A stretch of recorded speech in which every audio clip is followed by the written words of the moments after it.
Welcome to the Good Ride. Davey Boy here, and we are bringing back the On the Table reviews. Hope you like it. Tough times if you don't, because we do like it, and we're sticking with it. Today, I'm talking about the Garden Snowboards Kazak.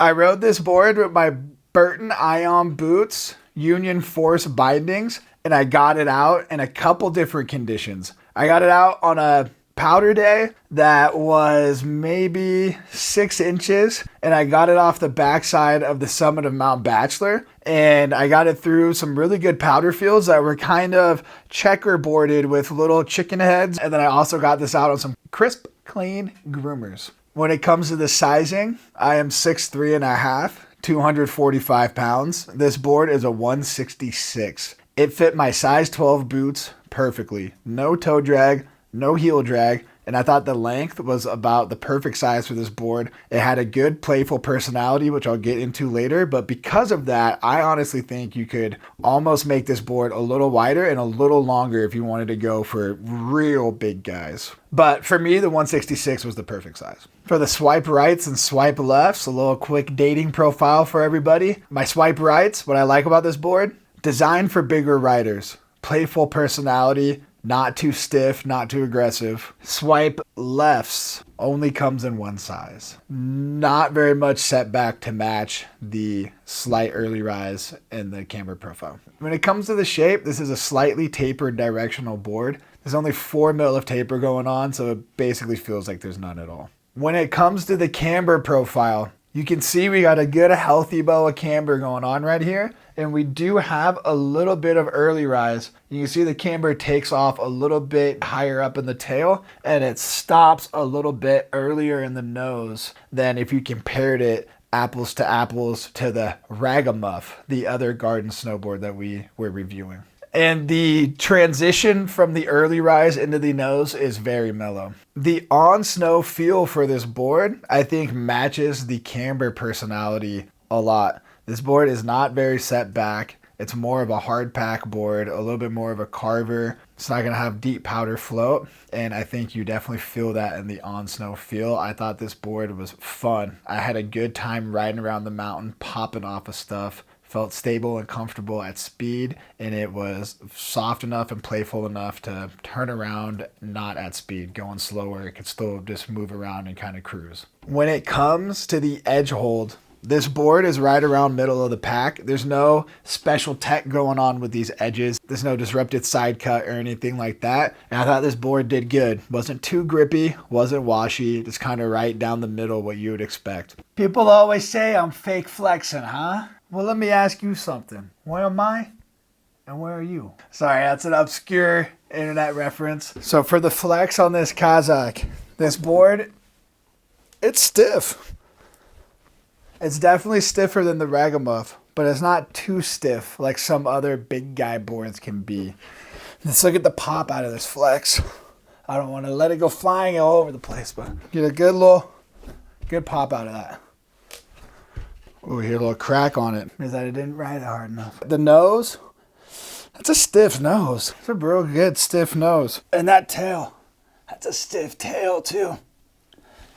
But that tail has a good, nice pop to it, and I would imagine the nose does too. When it comes to uneven terrain, I thought this board was not as damp as the Ragamuff. I definitely found it to be a little bit more chattery. The nose had a little bit more of a clown shoe going on, and when I was riding over firm, bumpy snow, this definitely reverberated up through the joints more than the Ragamuff.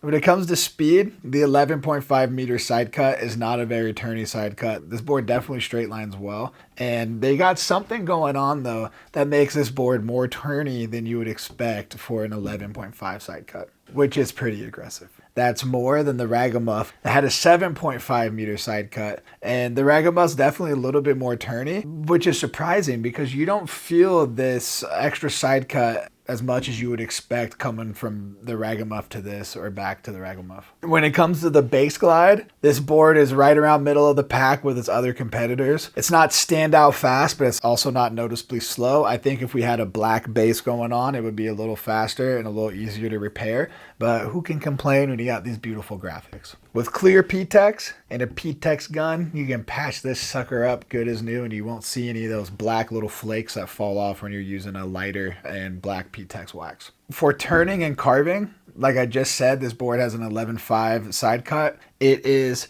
not as straight liney as you would expect for such an aggressive side cut. I thought this board was fun. It felt really good when you got it on edge, and it handled across the groomer carves, tighter S turns and medium turns all equally as well. When it comes to powder, set all the way back with a full size disc at a 23-inch stance width. You get negative 3.25 inches back from center of board, which is not very much set back. And this board is not going to be a deep powder board for you, not a dedicated powder board. The snow I did get it out in, it was a more wind packed, firmer, and this board did well. It floated pretty good. And I noticed probably about an equal amount of back leg burn from this board in about a half foot as I had with the Ragamuff in a foot or over. The Ragamuff is 6.25 inches back from center of board, so it's more set back, but it doesn't have the early rise, so it doesn't quite float like you would think for that setback of a board. When it comes to switch riding,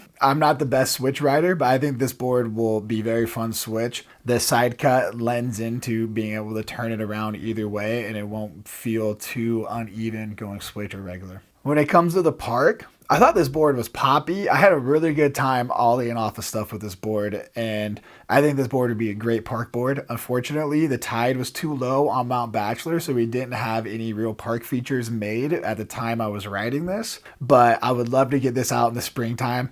This would be a real good piece park board for me. I think this thing would handle jumps really well, and I think you could take it off some jibs too. I'm not the best jibber, but if you can handle the camber dominant profile, you'll be good to go with this. The flex personality is soft enough, it will bend and bow over a jib. And for the pipe, I think this board would charge in the pipe. I think it would be real fun. Like I said, it was poppy, playful, and still felt stable, so I think you'd have a good time with that. Overall, I am definitely impressed with Garden snowboards. I don't know as many young companies that produce as high of a quality board. I like the Kazak. I think it is a really good hard pack to slushy snowboard. You're not going to want this thing in deep powder, but if you're looking for something to charge around, I think this board's a really good option. The Ragamuff and the Kazak, they're both really good options for bigger riders, especially people that don't want something as stiff and aggressive as, let's say, the Skunk Ape. I know a lot of people have ridden that in the past and say that it feels like that board is riding them. That is not what you're going to get out of these Garden boards. So yeah, I think for bigger riders,